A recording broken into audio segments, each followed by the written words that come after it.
Thank you. A few weeks before we left on the trip of a lifetime, we had the good fortune of meeting this delightful Frenchman. And after talking for a little while, I felt comfortable enough to say to him, I've heard that the French can be really rude to Americans. So when we go on our bucket list trip, can you give us a few survival tips, please? And he was so kind to do so. Number 1, never start the conversation in English. Always French. Okay. Number 2, always be polite. S'il vous plaît for please and merci for thank you. All right. Number 3, always be formal. Madame for miss, monsieur for sir.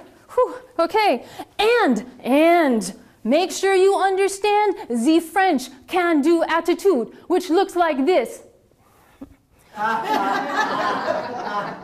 And that means you can do it on your own. Okay, that's good to know. We wound up in this little town called Chartres, and since there was absolutely no nightlife over there, we decided this would be a fantastic place to do our laundry because everything else is closed, and we would end up in Paris over New Year's with a suitcase full of absolutely clean clothes. Yes. Unfortunately, the hotel clerk was not very good with maps. And the map she drew us didn't take us to a laundromat. So we walked around in circles all over the place, and I don't know how, but we wound up at a laundromat. We were cranky, we were tired, but we couldn't take off our winter coats because, being geniuses, we had decided to do all of our laundry. We had bathing suits on underneath, but you can't exactly walk around in a laundromat in that. We entered the place, and we were mortified to see that all of the instructions were in French, not English. I didn't even know how to buy soap. There was a lady with a mop. I walked up to her. In my best French, I said, "Excusez-moi, madame, hamon, s'il vous plaît?" And she replied, Using our limited Spanish skills back from high school days, my husband and I translated enough of the French words to figure out how to buy the soap and how to start these machines. Eventually, we settled in for a nice, relaxing evening at a laundrette. I pulled out my travel guide. I flipped through to the phrases to make sure that I could review a little bit. It turns out I had asked the woman with the mop for ham in Spanish. Stupid American. Now, as my husband filled out postcards, we were watching all of the residents from the apartments who lived upstairs come down, take out their clothes out of the washing machines, and take them back upstairs to line dry. After a while, there were only 2 machines running.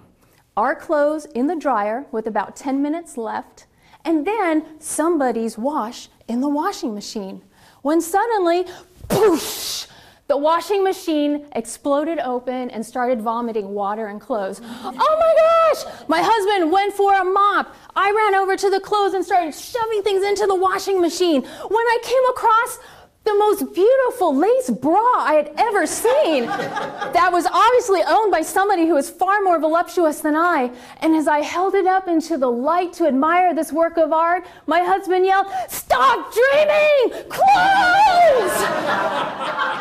So I finished shoving the clothes back in. I got the door shut, but it was too late. There was water everywhere. My husband comes over sloshing through the water, and he said, "The closets are locked.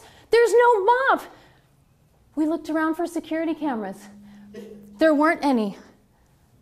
That means people would think it was the stupid Americans who did this. We can't take mugshots in bathing suits. So my husband goes over to the dryer. He gets all of the damp clothes out, packs it up into the plastic bags.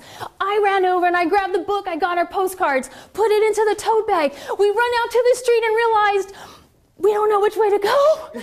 We were lost when we got here. So we headed to the only business that was open on the street, a cafe. Thank goodness the waiter spoke English. He said, "Welcome. You can hang the coats by the door." "No, merci." We put our clothes underneath the table. He said, "Would you like to order?" And for us, wine and cheese are comfort foods, and we really needed comforting. I mean, we just almost had an international incident. So I said to the waiter in my best French, "Excusez-moi, monsieur. S'il vous plaît, fromage and vin rouge. Fromage, cheese is for dessert. You must first have your appetizer, and then you have your entree, and then you have fromage. My husband and I looked at each other, we looked at the waiter, and we replied, fromage and vin rouge, s'il vous plaît. When he brought over the wine, we toasted to teamwork.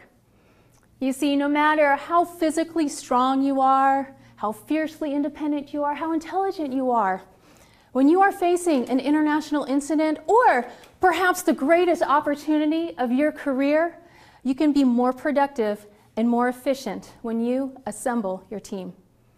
Thank you.